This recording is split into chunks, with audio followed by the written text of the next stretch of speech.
Atenas Turismo apresenta O que diz a Rua, podcast de notícias e comentários do portal nominuto.com.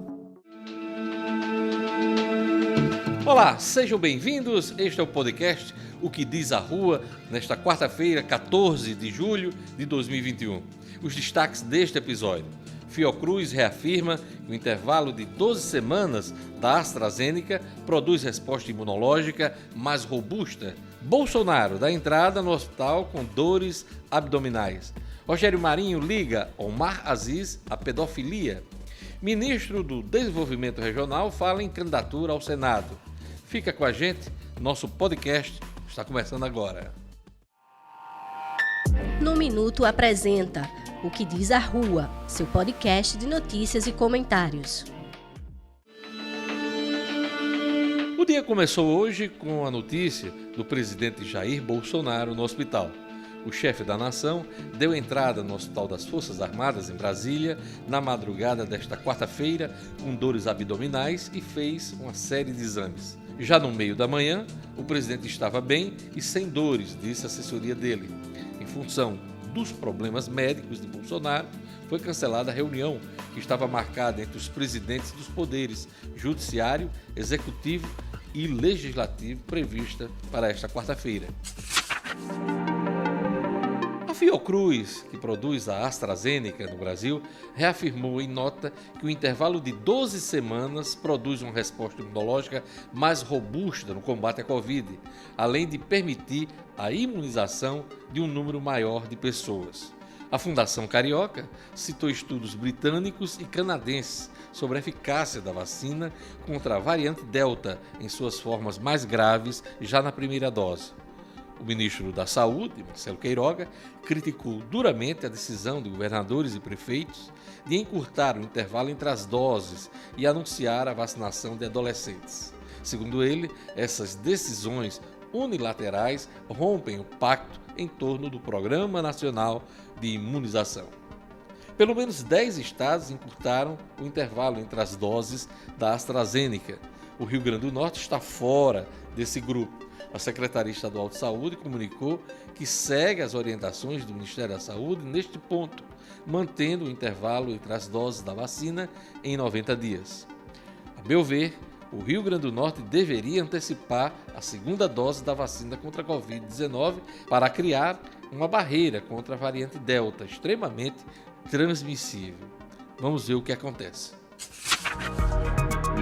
Sob pressão de empresários, a nova proposta de reforma do imposto de renda foi aliviada, mas abre-se um rombo de 30 bilhões de reais anuais na receita do governo federal. O jornalista Luciano Kleiber comenta o assunto. O governo apresentou alguns pontos que são extremamente polêmicos e que devem refletir no meu, no seu, no bolso de todos os brasileiros. Vamos começar pelos que vão mexer com a turma do andar de cima. Primeiro, a tributação dos dividendos. Hoje eles são isentos, né, dividendos e lucros a partir de R$20 mil.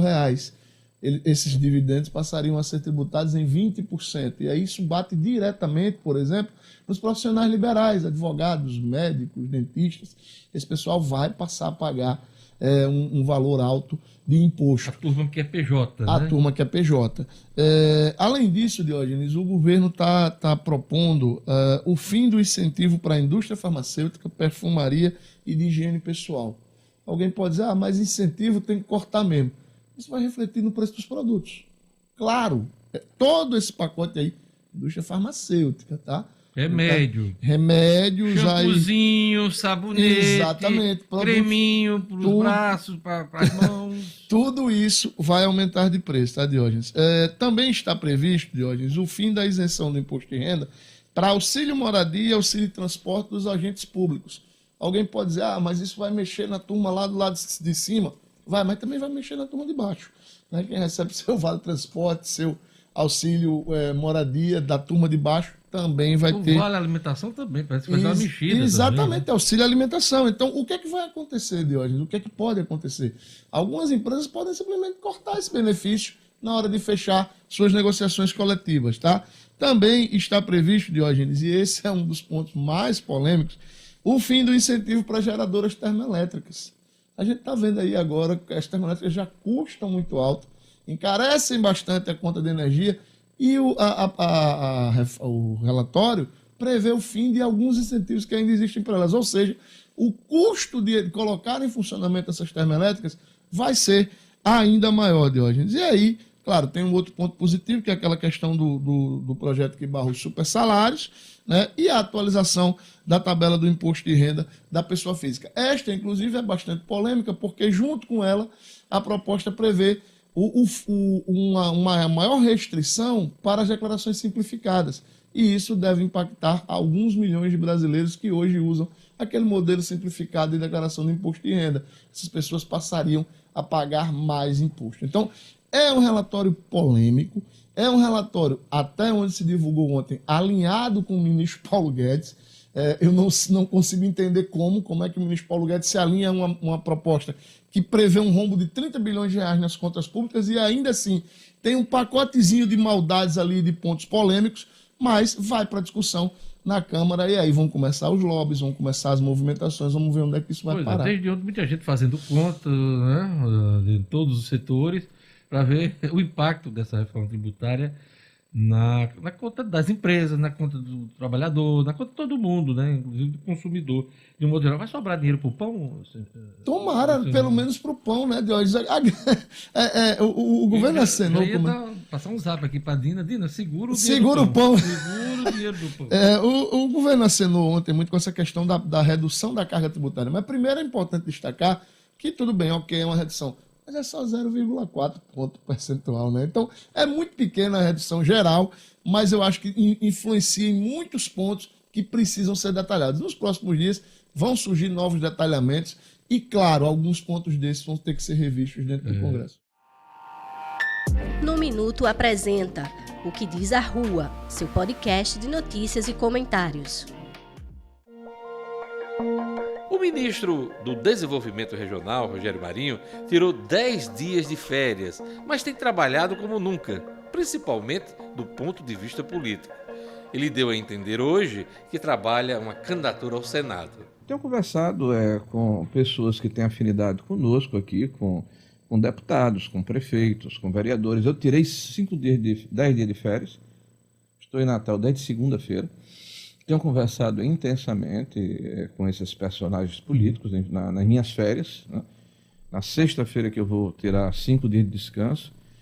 E esse grupo está se articulando para lançar inicialmente uma candidatura ao governo do Estado, me parece que agora no final do mês. Governo estadual. Para o governo do Estado, como um contraponto que é natural dentro do processo democrático ao governo que aí está, né? Que não representa a nossa visão, né, de país nem de Estado. Então hoje o senhor é pré-candidato, ou pelo menos vai ser lançado, pré-candidato ao governo do Estado? Não, de jeito nenhum, não serei eu candidato. Eu participo dessas conversas. Tá? Eu não sou candidato a governador. Até porque... O grupo vai lançar um nome... vai lançar... Não é o senhor? Não, não sou eu. Então nós teremos um candidato a governador e eu como cidadão, né, e como ente político, certamente estarei nesse processo. Quanto à candidatura ao Senado, essa é uma discussão que a gente vai ter um pouco mais adiante. Né? Esse é um processo que tem que amadurecer. Agora, é evidente que o presidente da República ele precisa ter um apoio dentro do Senado da República, né? Os senadores que tenham afinidade com o seu projeto, né? Que tenham a capacidade e a condição de defender o seu legado, de defender a sua administração, na eventualidade de um segundo mandato. Então, claro que isso está no radar. Ao seu modo, o senhor está dizendo que encaminha um processo de candidatura majoritária ao Senado. Pela minha leitura, é isso. É isso? Você está aferindo ou inferindo? Na linha de Bolsonaro, o ministro Rogério Marinho defendeu a proposta de voto impresso. É outra narrativa, né? O que o presidente da República defende não é o voto impresso. Né? Aí as pessoas, no afã de desqualificar o presidente, né, começam a jogar esse tipo de situação. O que ele defende é o voto auditável, que, aliás, é uma tônica no mundo inteiro. Aliás, o Rodrigo Maia, que agora agride o presidente, defendia o voto auditável em 2015. Aliás, o PSDB, que hoje agride o presidente, defendia o voto auditável e pediu, inclusive, auditoria, né, das 2014, eleições de 2014. E no resultado da auditoria afirmou a necessidade de se auditar votos.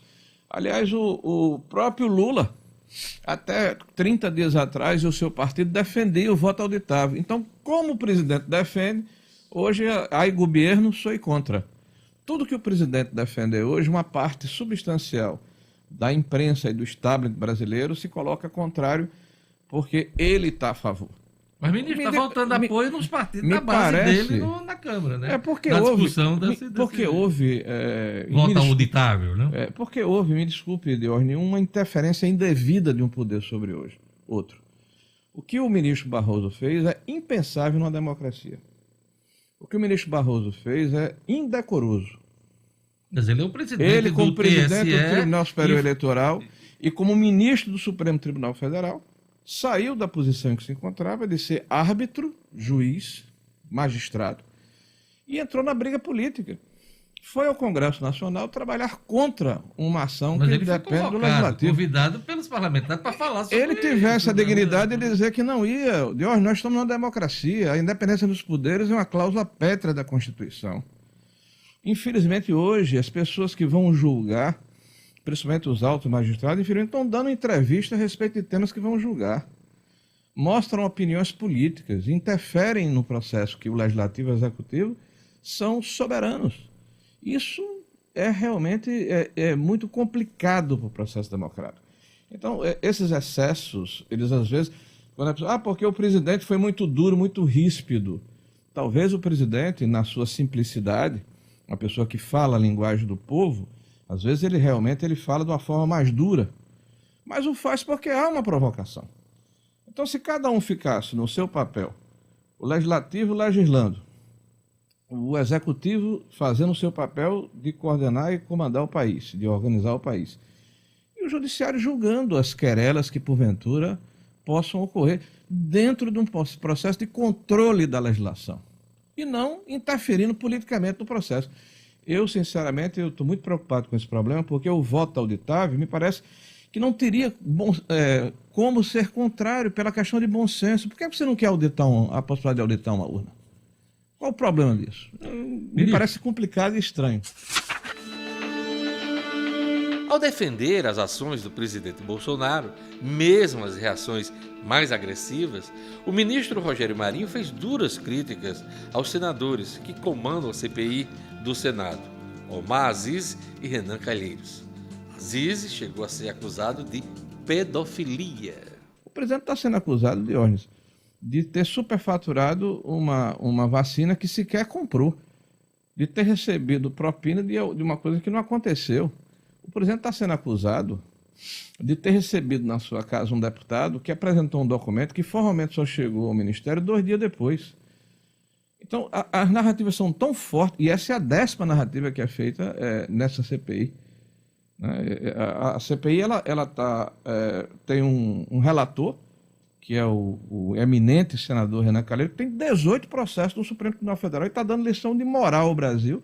E a Globo está dizendo que ele é a síntese da moralidade brasileira.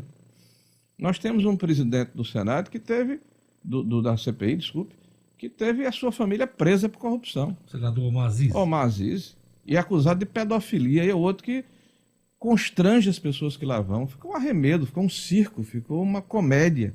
Com todo respeito aos senhores parlamentares, eles mesmos estão tirando a credibilidade do parlamento, da CPI e da instituição.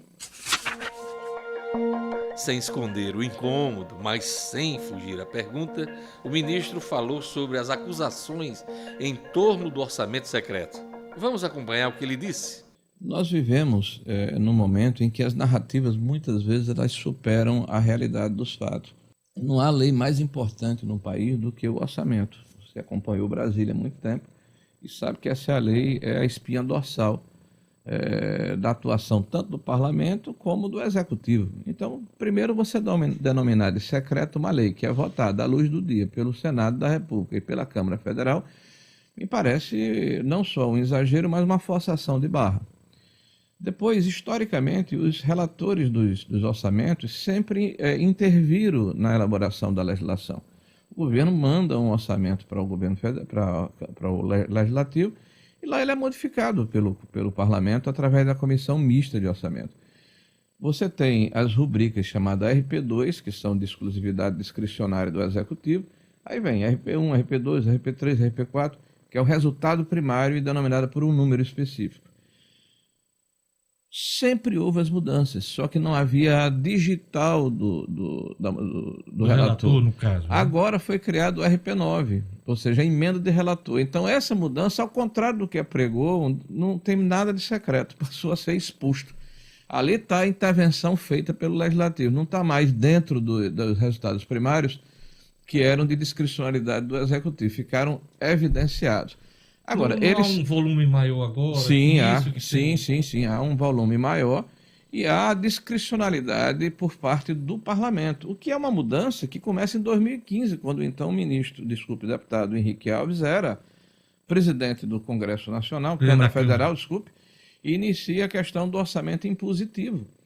Né? Você tira esse caráter, eu diria assim, um pouco fantasioso do orçamento, e ele passa a ser, de fato, a expressão das receitas e despesas da nação brasileira. Então, antigamente, você tinha um orçamento que o pessoal fazia peça de ficção, porque o que era de discricionalidade do Executivo era executado ou não, dependendo do humor do presidente de ocasião. Agora, aliás, não. Já se esperava muito o contingenciamento dessas verbas, toda a vida da agora não. Agora há uma obrigatoriedade da execução orçamentária em função dessas mudanças constitucionais. E eu não tenho nenhuma dificuldade, porque inclusive o Tribunal de Contas da União aprovou à unanimidade, há um pouco mais de 20 dias, né, as contas do Presidente da República de 2020. E além de ter aprovado, no voto do relator Orton, ele recomenda expressamente que os ministérios, de uma forma geral, façam o que o MDR fez. Porque toda a aplicação orçamentária que nós tivemos foi em função dos nossos manuais e dos requisitos legais e de critérios socioeconômicos foram publicados com antecedência e publicados no nosso site. Então nós não temos nenhum problema, nós não tememos nada. Tudo que nós fazemos é dentro do que preceitua a legislação, e se houver necessidade de um aprimoramento, a casa do aprimoramento é a casa das leis, é o Congresso Nacional. Nós apenas a cumprimos. Ponto final no episódio desta quarta-feira do podcast O que Diz a Rua. Se gostou, compartilhe. Roteiro e locução, Diógenes Dantas.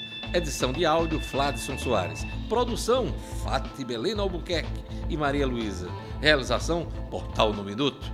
Obrigado pela sua companhia e até o próximo episódio. Atenas Turismo apresentou O que Diz a Rua, podcast de notícias e comentários do portal nominuto.com.